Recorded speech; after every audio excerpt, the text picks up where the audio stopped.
Un amigo de la infancia y yo, al que llamaré Diego, estábamos de acampada en los bosques de Maine en una pequeña escapada de fin de semana. Los dos teníamos bastante experiencia, pero era la primera vez que Diego iba a ese lugar en concreto. Yo había estado allí muchas veces, así que conocía bastante bien la zona. Caminamos durante varias horas por un sendero estrecho hasta llegar a un claro entre los árboles, donde montamos el campamento. Creo que llegamos alrededor de las 6 de la tarde. Después de montar la tienda y dejar todo listo, encendimos una buena fogata, preparamos algo de comida, abrimos unas cervezas y nos sentamos a hablar alrededor del fuego mientras el sol se iba apagando poco a poco detrás de las copas de los árboles. Era una noche tranquila, agradable, de esas en las que uno baja la guardia sin pensarlo demasiado. Quiero decir que, más o menos 2 horas después de que cayera la noche, los dos escuchamos lo que parecía algo moviéndose justo fuera de nuestro campamento, en la oscuridad, más allá del círculo de luz que arrojaba la fogata. Sonaba a hojas y ramas secas pisadas por algo que se deslizaba alrededor. Miramos hacia la oscuridad, forzando la vista, pero no vimos nada, y durante el resto de la noche no volvimos a escuchar ni un solo ruido más. Pensamos que lo más probable era que se tratara de algún animal pequeño que se había asustado y había salido corriendo. Sinceramente, si no hubiera pasado nada más, jamás me habría vuelto a acordar de aquello. Así de insignificante nos pareció en ese momento. Si no estás acostumbrado a acampar, puede sonar extraño, pero cuando estás ahí fuera tan a menudo, esos ruidos pasan todo el tiempo y casi nunca son algo de lo que preocuparse. Cuando terminamos las cervezas y el cansancio empezó a notarse, dimos por terminada la noche. Apagamos la fogata, nos metimos en la tienda y nos quedamos dormidos. A la mañana siguiente nos despertamos temprano, porque ese lugar tenía un motivo especial para ser nuestro sitio. A apenas medio kilómetro, atravesando el bosque desde el campamento, había una laguna privada muy escondida. Nadie sabía que estaba ahí porque el sendero no llevaba hasta ella. Sin embargo, era preciosa. Una pequeña cascada caía en un extremo, alimentando un riachuelo que cruzaba la orilla. Pasamos prácticamente toda la mañana allí, unas 3 o 4 horas, descansando, hablando y disfrutando del agua en silencio. Al final, regresamos al campamento para preparar algo de comida y descansar un rato.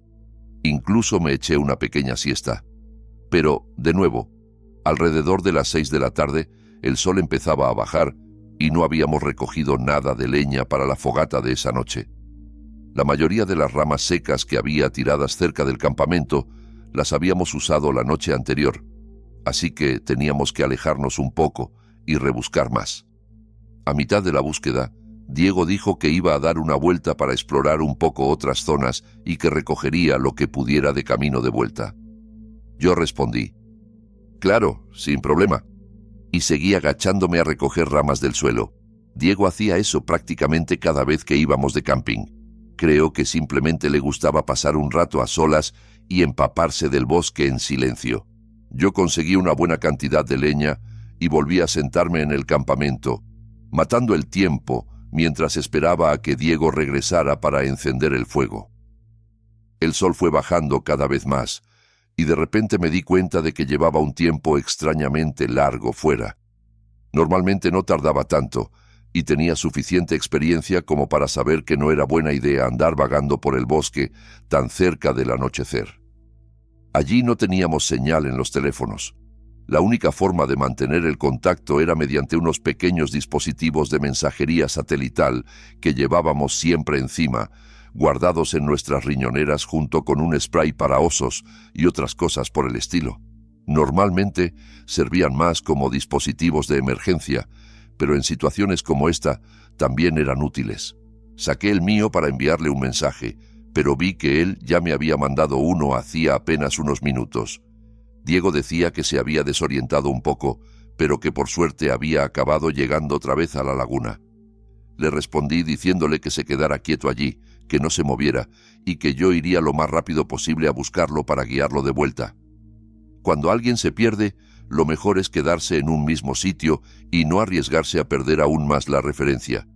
Tanto Diego como yo lo sabíamos perfectamente. Conociendo la zona, me puse en marcha hacia la laguna a paso rápido.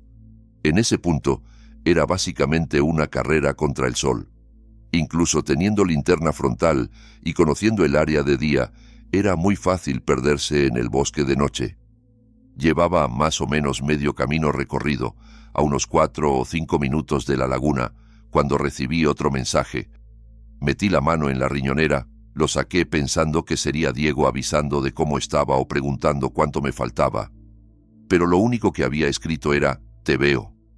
Me quedé helado. ¿Qué quería decir con «te veo»?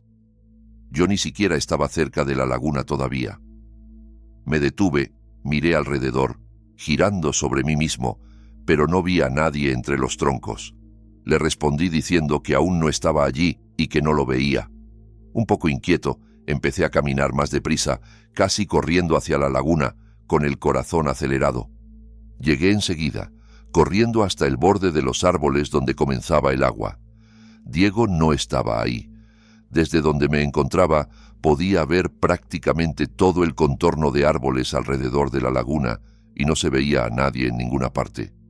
Sentí cómo se me iba la sangre de la cara y volví a sacar el mensajero. Mi último mensaje, el que decía que no lo veía, seguía sin abrir. Grité su nombre, escuchando mi propia voz rebotar entre los árboles mientras el eco se apagaba en la nada.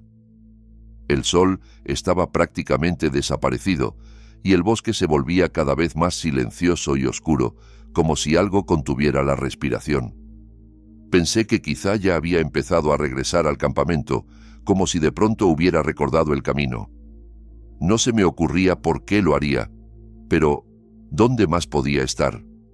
Con la luz del día casi extinta, supe que lo más seguro era volver yo también al campamento y pensar desde allí qué hacer. Aún no había encendido la fogata, así que, si esperaba demasiado, me sería casi imposible encontrar de nuevo el claro en la oscuridad absoluta. Comencé a caminar con una sensación desagradable clavada en el estómago mientras avanzaba entre los árboles y notaba cómo el bosque se cerraba más y más a mi alrededor. Lo único en lo que podía pensar era en ese último mensaje, tan simple y tan inquietante. Te veo. Ya era casi negra la oscuridad cuando estaba a 1 minuto, quizá menos del claro. Entonces vi algo, una luz anaranjada parpadeante proveniente justo de donde se suponía que estaba el campamento. A medida que me acercaba pude ver que la fogata estaba encendida y que había una persona de pie junto a ella. Empecé a avanzar hacia el claro, sintiendo una oleada de alivio al pensar que Diego había conseguido volver sano y salvo. Pero cuando me acerqué lo suficiente, esa persona giró la cabeza en mi dirección y de repente salió corriendo, alejándose de la fogata y desapareciendo en la oscuridad del bosque. Con el corazón golpeándome en el pecho, corrí hacia el fuego, confundido y aterrorizado. No era Diego. No se parecía en nada a él. Saqué el mensajero casi temblando y empecé a enviar mensajes uno tras otro. En ese punto, estaba realmente preocupado y perturbado por lo que estaba pasando. Pero apenas 1 minuto después, Diego salió corriendo de entre los árboles y entró en el campamento. Tenía una expresión mezcla de miedo y alivio en la cara. Lo primero que dijo, casi sin respirar, fue que teníamos que irnos. Yo asentí enseguida y le conté lo del tipo que había visto junto a la fogata. Él dijo que probablemente era el mismo hombre que él había visto acercándose a la laguna. Me explicó que al principio pensó que era yo, hasta que se acercó un poco más y se dio cuenta de que era otra persona. Dijo que intentó preguntarle si sabía cómo volver hasta el sendero principal, pero el hombre no respondió ni una palabra. Simplemente siguió caminando hacia él, cada vez más cerca, mostrando una sonrisa extrañamente amplia, inquietante, que se le iba marcando en el rostro. Según Diego, había algo en su cara que no terminaba de encajar, algo raro, como si fuera un gesto forzado, incómodo, casi antinatural. Nada en él parecía normal. Eso lo hizo entrar en pánico. Salió corriendo en la dirección que le pareció más probable hacia el campamento, se volvió a perder, hasta que al final vio la luz de la fogata y corrió hacia ella. Recogimos nuestras cosas a toda prisa y nos fuimos. La caminata de vuelta hasta el coche fue todo menos agradable. Cada crujido de ramas sonaba demasiado cerca, cada sombra parecía esconder a alguien, pero conseguimos llegar al auto y abandonar el lugar. Después de aquello, empecé a repasar mentalmente todo el viaje de acampada, recordando el ruido que habíamos oído la primera noche junto a la tienda y encajando todas las piezas. Lo más probable es que aquel hombre hubiera estado rondando por el campamento desde el principio, observándonos en silencio, esperando a que alguno de los dos se quedara solo. Solo pensar en su presencia ahí fuera, moviéndose alrededor de nuestra tienda mientras hablábamos, dormíamos o simplemente respirábamos, completamente ajenos a él, me resulta todavía hoy profundamente perturbador. De vez en cuando seguimos hablando de esa excursión, pero ninguno de los dos tiene intención de volver a esos bosques jamás. Y aunque esta historia termina lejos de las luces de la ciudad, no es la única vez que alguien se ve atrapado en un lugar aislado con una presencia que no entiende. Ahora presta atención, porque lo que viene a continuación ocurre dentro de una casa aparentemente segura, y aún así consigue ser igual de inquietante. Me tomé unos días de escapada solo en un Airbnb, a unas 6 horas en coche de donde vivía. No lo elegí por ningún motivo especial. Simplemente abrí el mapa en la aplicación y busqué algo barato y más o menos aislado, en un pueblo pequeño, solo para salir de la ciudad y disfrutar de un poco de silencio. No me importaba lo agradable que fuera el pueblo en sí, porque mi plan era quedarme prácticamente todo el tiempo dentro de la casa. El lugar que reservé estaba solo, en medio de un pequeño bosque junto a ese pueblo minúsculo. Era la única casa listada en Airbnb en toda esa zona. El buen precio fue lo que me convenció al final. Hice el trayecto casi entero por carreteras solitarias rodeadas de árboles hasta llegar a la casa. Para ser sincero, era más bien una cabaña vieja, de madera, rodeada de troncos y maleza, sin otras casas ni edificios a la vista. Abrí la puerta principal, que se quejó con un chirrido largo, y entré con mis cosas. Lo único que necesitaba hacer antes de instalarme para los siguientes días era ir al supermercado y llenar la despensa con comida y bebidas. Conduje hasta el pueblo. Era media tarde, pero apenas había coches ni gente por las calles. Tal vez era porque yo venía de la ciudad, pero incluso para un pueblo tan pequeño, tenía la sensación de estar atravesando un lugar vacío, un pueblo fantasma. Al entrar en el supermercado, la sensación no cambió demasiado. Estaba casi igual de desierto. Las pocas personas con las que me crucé me miraban de una forma extraña, fría, siguiéndome con los ojos mientras pasaba junto a ellos por los pasillos. Casi parecía que todos supieran que yo no era de allí y que no les hacía ninguna gracia. Me resultó muy incómodo. Compré lo que necesitaba y volví a la cabaña.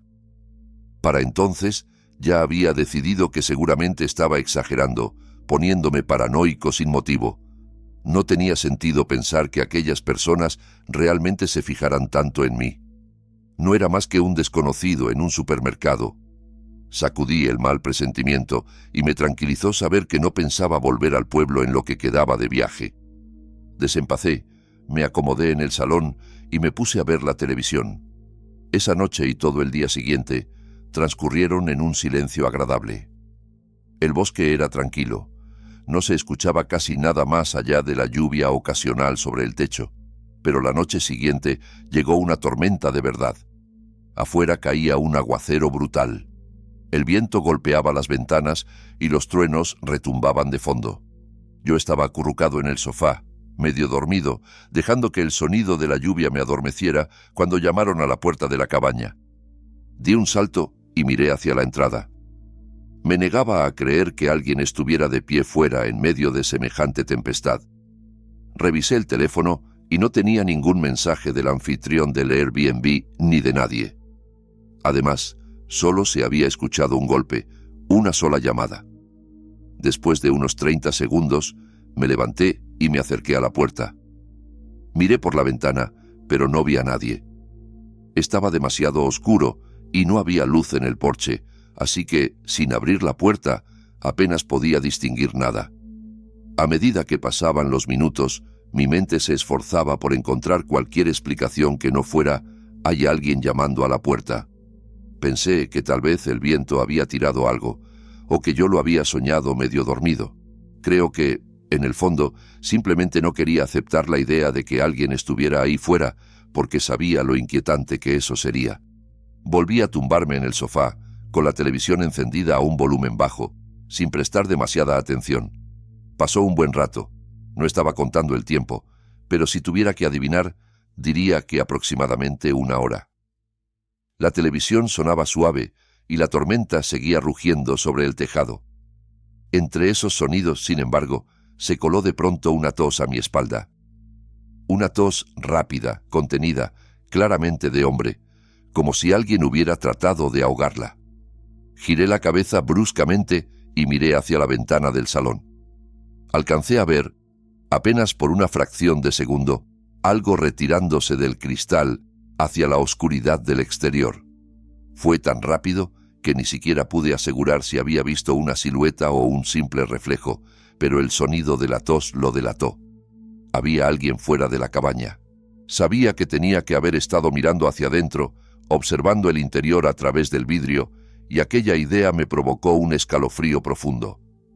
Agarré el teléfono y marqué el 911, diciendo que creía que alguien me estaba vigilando, que había una persona rondando la casa y asomándose por las ventanas.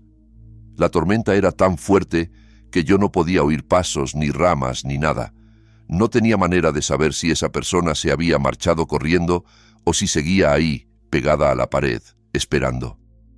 Me sentí aliviado cuando un coche de policía llegó menos de 3 minutos después. Abrí la puerta y empecé a explicar lo que estaba pasando, pero el policía, empapado por la lluvia, estaba visiblemente indiferente. Cuando terminé, se limitó a decir, ¿eso es todo?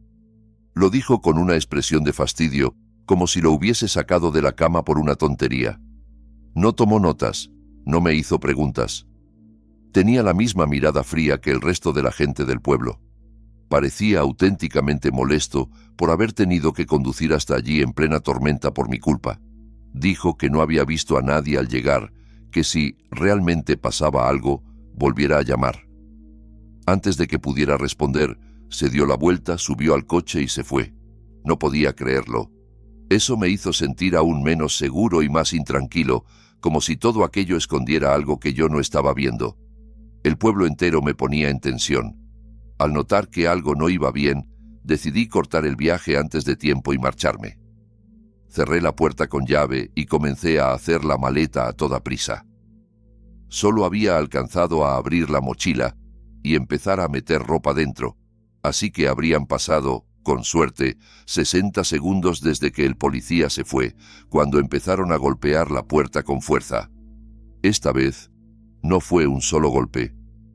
Eran golpes repetidos, pesados, insistentes, como si alguien estuviera descargando toda su frustración contra la madera.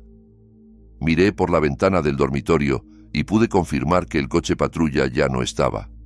Así que sabía que quien fuera el que llamaba no era el agente, era la persona que me había estado observando. Aceleré, metiendo todo lo que pude en la mochila en 3 o 4 minutos de nervios. Pensé en llamar de nuevo a la policía, pero honestamente tenía la sensación de que solo me buscarían problemas o que de alguna forma el agente terminaría poniéndose de parte de esa otra persona, aunque llegara a encontrarla. De repente los golpes cesaron por completo. La tormenta, en cambio, pareció subir de intensidad, como si el viento quisiera arrancar el techo de cuajo. No podía oír si alguien se alejaba, ni crujidos de pasos, ni coche alguno. Avancé en silencio hacia la puerta y miré afuera. Nada, ni una figura, ni un coche, ni siquiera una sombra. Sabía que tenía que irme en cuanto tuviera la oportunidad. Me colgué la mochila, apreté las llaves del coche en la mano y me quedé allí, junto a la puerta cerrada, durante 1 minuto, quizá 2, intentando decidirme. Fue entonces cuando, por puro reflejo, miré hacia atrás.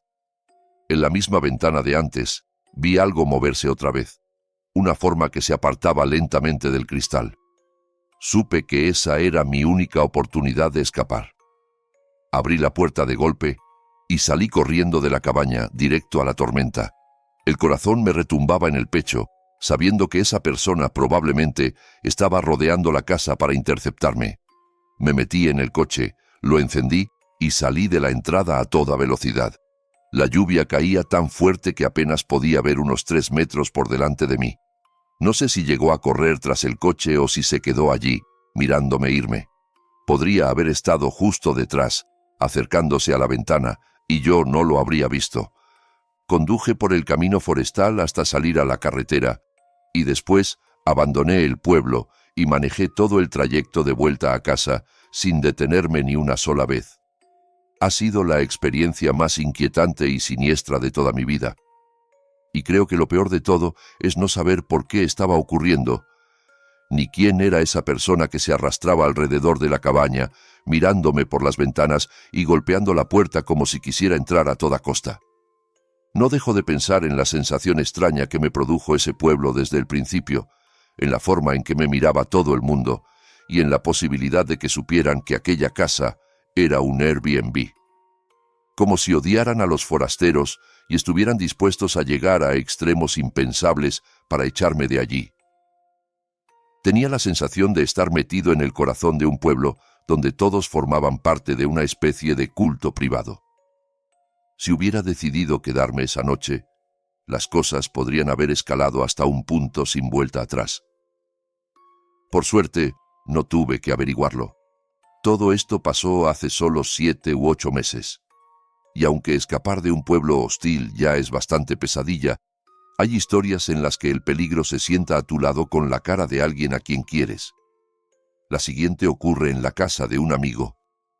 Y es precisamente esa falsa sensación de confianza lo que la vuelve tan perturbadora. Mi amigo Marcos era un compañero al que había conocido en el último año de universidad. Llevábamos unos 3 años siendo muy cercanos. Fuimos uña y carne en ese último curso, pero después, con los trabajos y todo lo que vino tras graduarnos, yo me mudé a una ciudad a unas 3 horas en coche de donde él vivía. No nos habíamos visto desde entonces, así que ya iba más de un año sin vernos en persona, aunque seguíamos en contacto, seguíamos siendo buenos amigos, quedando por las noches para jugar en línea y escribiéndonos mensajes durante el día. Lo típico entre amigos. Un jueves, de repente, me llamó para decirme que su novia se había ido por el fin de semana y preguntarme si quería ir a pasar esos días con él en su casa. En la llamada sonaba raro, como si se acabara de despertar o estuviera extremadamente cansado, con una voz pesada, arrastrada. Pero no le di demasiada importancia. Yo no tenía planes para ese fin de semana y hacía mucho que no lo veía, así que le dije que iría. Esa noche preparé la maleta y el viernes por la mañana me puse en camino. El trayecto me llevó prácticamente todo el día porque tuve que detenerme un par de veces para comprar bebidas y alguna cosa más, pero sobre las 4:30 de la tarde llegué a su casa. Esa casa la habían comprado él y su novia, Camila, nada más terminar la carrera. Llevaban 4 o 5 años juntos, ya tenían trabajo ambos y encontraron el lugar a un precio ridículamente bajo. Era una casa vieja, bastante descuidada, pero muy barata. Estaba literalmente en medio de la nada, a unos 30 minutos de la universidad, sin estar realmente dentro de un barrio ni rodeada de más casas. Subí al porche y llamé a la puerta. Volví a llamar. Creo que esperé fuera unos 5 minutos enteros antes de que al fin Marcos abriera y me dejara pasar. En cuanto lo vi, me llamó la atención lo distinto que se veía. Tenía una expresión extenuada, como si no hubiera dormido en semanas. Siempre había sido un tipo lleno de energía, así que aquello me resultó extraño desde el primer segundo. Pensé que simplemente estaría teniendo un mal día. Nos sentamos a jugar un rato a la consola, con unas cervezas, poniéndonos al día como solíamos hacer. Aún así, Marcos estaba notablemente distinto a como lo recordaba de hacía solo un año, e incluso diferente a cómo se comportaba cuando hablábamos por voz, mientras jugábamos en línea. En persona, parecía casi otra persona por completo. Para ser sincero, Daba la sensación de que ni siquiera le hacía ilusión que yo estuviera allí. Y, otra vez, me repetía a mí mismo que cualquiera puede tener un día raro, que no debía precipitar conclusiones.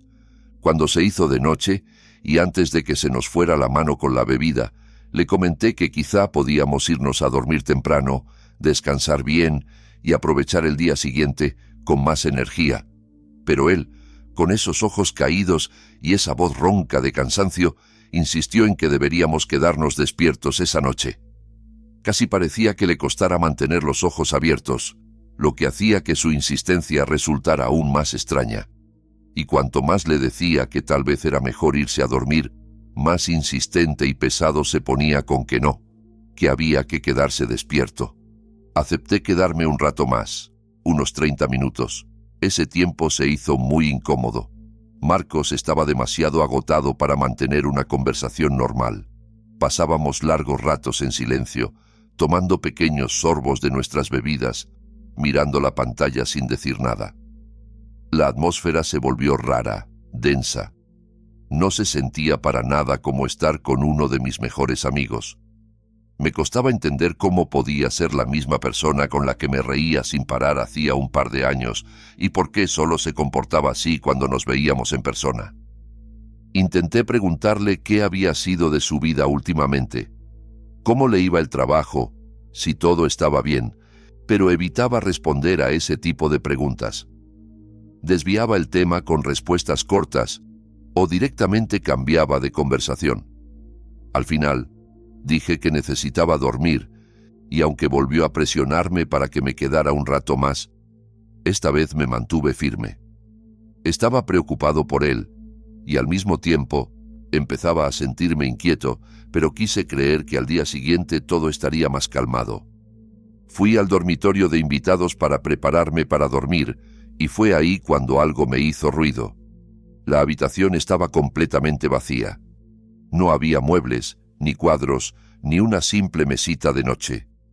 Solo una cama individual pegada a la pared, y lo más extraño era que esa cama parecía nueva, recién sacada de la tienda, como si la hubieran comprado específicamente para mi visita. En ese momento pensé que quizá estaba exagerando, viendo patrones donde no los había. Aún así, no dejaba de darle vueltas a la actitud de Marcos, y sentía la necesidad de asegurarme de que todo iba bien. Saqué el móvil y le escribí un mensaje a Camila. Como dije, llevaban 5 años juntos y habíamos coincidido todos en la universidad algunas veces, aunque tampoco la conocía en profundidad. Esperé apenas un par de minutos antes de que respondiera. Le había dicho que veía a Marcos muy raro, como oído, y le pregunté si en las últimas semanas lo había notado igual o si sabía qué podía estar pasándole. Su respuesta me dejó completamente helado. Me dijo que habían terminado la relación, que se había mudado de la casa hacía 4 meses y que no entendía de qué le estaba hablando. Me quedé en shock. ¿Por qué me había mentido Marcos diciendo que ella solo estaba fuera ese fin de semana? ¿Por qué invitarme justo ahora, después de meses de ruptura, y no en otro momento? Nada encajaba. Eso tampoco explicaba por qué se comportaba de manera tan extraña, pero sí hacía que desconfiara aún más y que todo el ambiente se volviera más siniestro. No quería irme a dormir sin obtener alguna respuesta. Me di la vuelta para salir del cuarto, pero me quedé clavado en el sitio. A través de la luz tenue del pasillo pude ver una sombra recortada justo detrás de la puerta, como si alguien estuviera pegado al marco, escuchando. Después de un segundo, la silueta se apartó. Sentí el corazón desbocado mientras me acercaba despacio, pegando la oreja a la madera antes de abrir. Después giré el pomo, salí al pasillo y cerré la puerta detrás de mí. La puerta del dormitorio de Marcos estaba abierta y podía oírlo moverse ahí dentro. Todas las luces de la casa estaban apagadas ya, y el silencio del pasillo resultaba sofocante. En ese momento noté algo en la cara interior de la puerta de la habitación de invitados que antes no estaba ahí. Era una especie de soporte metálico, como un anclaje, con una parte atornillada a la pared y la otra atornillada a la puerta. Estaba recién puesto, apenas encajado.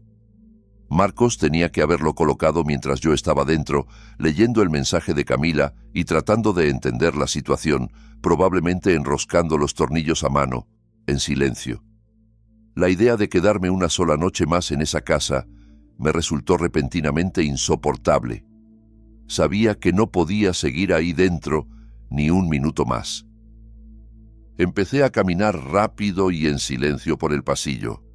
Al llegar al salón, no pude evitar fijarme en algo encima de la encimera de la cocina. Era el envoltorio abierto de un cerrojo, de esos candados de puerta que solo se pueden abrir desde un lado. Un pasador metálico, diseñado para cerrar a alguien por dentro sin escapatoria. Sentí cómo el estómago se me venía abajo y, justo entonces, escuché pasos apresurados detrás de mí. Me giré y vi a Marcos, con la misma mirada vacía y cansada plantado en el pasillo. Le pregunté qué demonios estaba intentando hacer, pero no respondió. Se limitó a mirarme fijamente, y en el aire se notaba una tensión extraña, como si estuviera a un segundo de lanzarse hacia mí. Antes de darle la oportunidad, corrí hacia la puerta principal. Oí mi nombre detrás de mí, pronunciado con esa voz grave, agotada, casi arrastrada, pero no me detuve. Abrí la puerta, salí, me subí al coche y me fui. Durante todo el trayecto de vuelta estuve pensando y tratando de procesar lo que acababa de pasar. Para cuando llegué a casa, Marcos ya me había bloqueado en todas partes. Redes sociales, mensajería, juegos. Eso solo confirmó aún más la sensación de que lo que estaba planeando no tenía nada de inocente. En su momento no hice nada al respecto. Fui un idiota. Sentía que, como no había llegado a pasar nada concreto, no tenía pruebas ni nada que mostrar. Y además, después de 3 años de amistad, me resultaba muy difícil aceptar la idea de denunciarlo.